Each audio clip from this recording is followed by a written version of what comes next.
Michael Jackson, কি নাম বললাম? মাইকেল জ্যাকসন, আমেরিকার পপ সিঙ্গার, সবচেয়ে বড় গায়ক, দুনিয়ার 1 নাম্বার। সে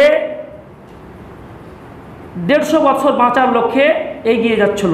150 বছর, 150 বছর বাঁচার লক্ষ্যে এগিয়ে যাচ্ছিল, কিন্তু 50 বছরের জীবন শেষ হয়ে গেল।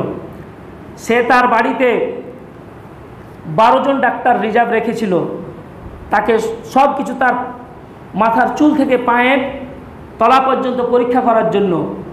সে 1 গ্লাস পানি খেলে সেটাও ল্যাবরেটরিতে পরীক্ষা করে তাকে খাওয়ানো হতো। তার খাবার দাবার সব কিছু পরীক্ষা করে খাওয়ানো হতো। সে ঘুমাতো অক্সিজেনযুক্ত বিছানায়, কারো সাথে হাত মেলানোর আগে হাতে দস্তাবেজ সে ব্যবহার করত।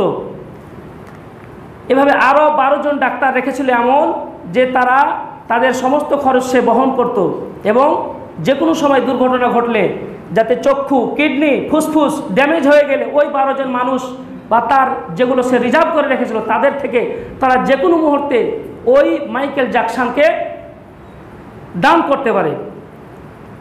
এবং তার বাড়িতে এইভাবে মানুষজন, ডাক্তার, চিকিৎসক, ব্যায়াম করার জন্য সমস্ত কিছু রিজার্ভ রাখা হয়েছিল।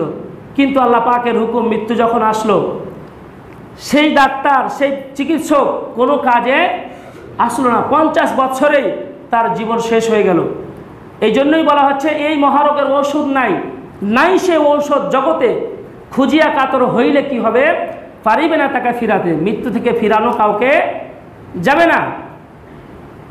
দুনিয়ার সমস্ত অস্ত্র সামরিক বাহিনীর লোকদেরকে দিয়ে যদি কাউকে পাহারায় রাখা হয়, যেখানে যেন আজরাইল না আসতে পারে, এখানে আজরাইল না আসতে পারে, এই জন্য সামরিক বাহিনীর সমস্ত লোককে কাউকে গার্ড দিয়ে রাখলেন। তো ভয়ে কি আজরাইল মনে হয় আর আসবে না নাকি?